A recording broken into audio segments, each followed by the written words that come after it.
Hear that freedom train a-comin'. Hear that freedom train a-comin'. Well, hear that freedom train a-comin'. Spending a summer in Mississippi taught me a lot about this country. My high school social studies teacher taught me that we all have rights. Mississippi summer taught me that we didn't all have rights. They'll be coming by the thousand. When we began to go to Mississippi, the black people we met there were not interested in lunch counters. They weren't interested in sitting in the front of the bus. There were no lunch counters. There were no buses. They wanted to vote. It'll be carrying registered voters. It'll be carrying registered voters. I just made up my mind that I was going to be a registered voter. I never wanted to be a politician. I just wanted the right to vote.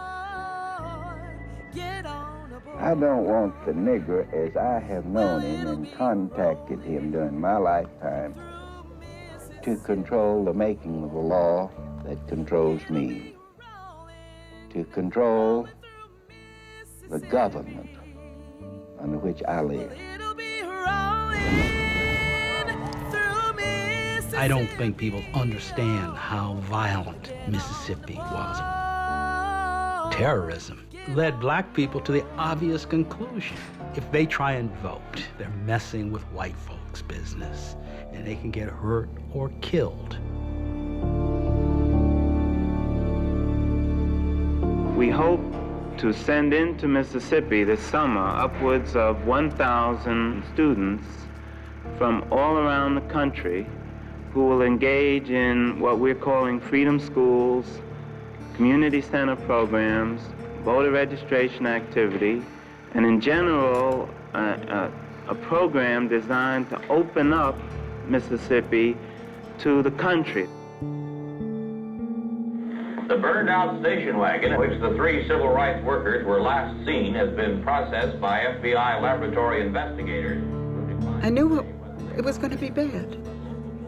I didn't dream for a minute that people would be killed. But it was always in the back of everybody's mind that bad things were going to happen. So it was terrifying.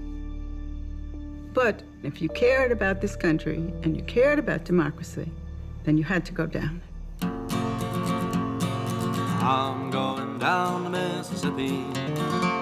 Oh, I'm going down a southern road.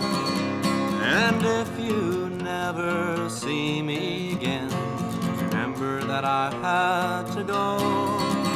Remember that I had to go.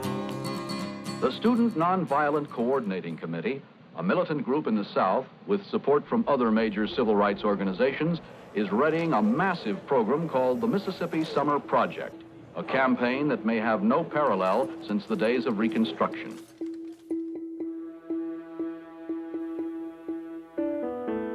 I'd heard about Mississippi all of my life growing up.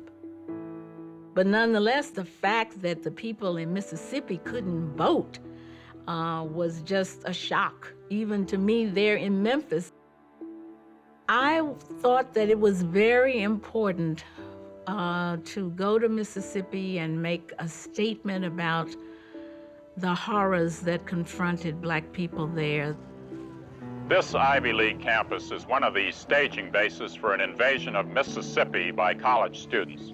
The students are being recruited all over the United States from Harvard to Hawaii. They will go to live in Mississippi this summer to fight for the Negroes' civil rights. I first heard about Freedom Summer in the spring of 1964. I saw a brochure on the bulletin board at Drake University, where I was a student, which is in Iowa. And it just caught my eye immediately.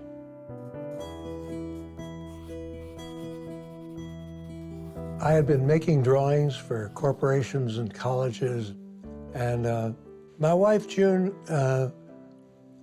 felt very deeply about the injustice in the country, as did I. So we decided that I would take my skills as an illustrator and go to Mississippi. I was 20 years older than they were, but I was part of the group. My job was recruiting.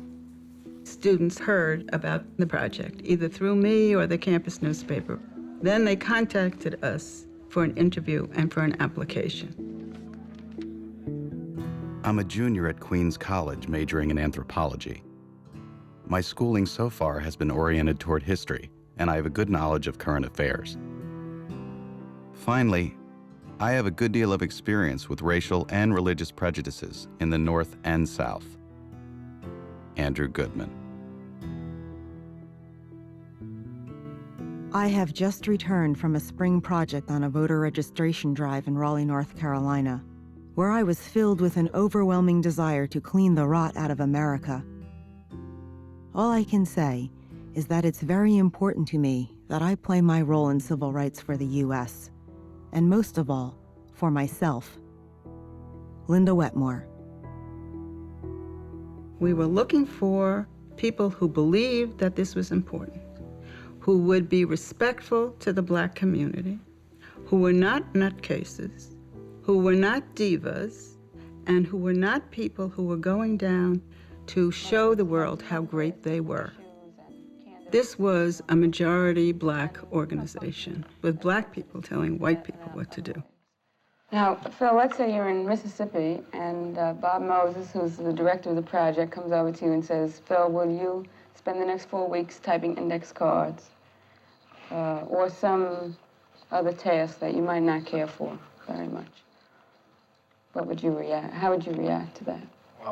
I would certainly say yes, but I do hope that I can participate more actively in the movement. If this is where he wants me to be, of course, that's what I'll do. We turned down people. There were many more people who wanted to go. But from the point of view of safety for the whole project, we had to have people who were as together as you can be when you're 19 or 20. When we were sure that Freedom Summer would actually happen, Jim Foreman, the executive director of SNCC, sent a number of people who would be paid field staff into Mississippi to help pave the way. Part of the application process to be considered as part of the field staff was to write a letter of application. And this is part of the letter that I wrote.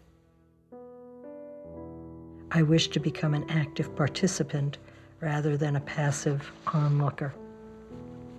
As my husband and I are in close agreement as to our philosophy and involvement in the civil rights struggle, I wish to work near him in whatever capacity I may be most useful. My hope is to someday pass on to the children we may have a world containing more respect for the dignity and worth of all men than that world which was willed to us. For these students, it will be a longer, hotter summer than for almost anyone else in this country. But they believe their project will be the breakthrough in the civil rights battle. Their motto, crack Mississippi and you crack the whole South.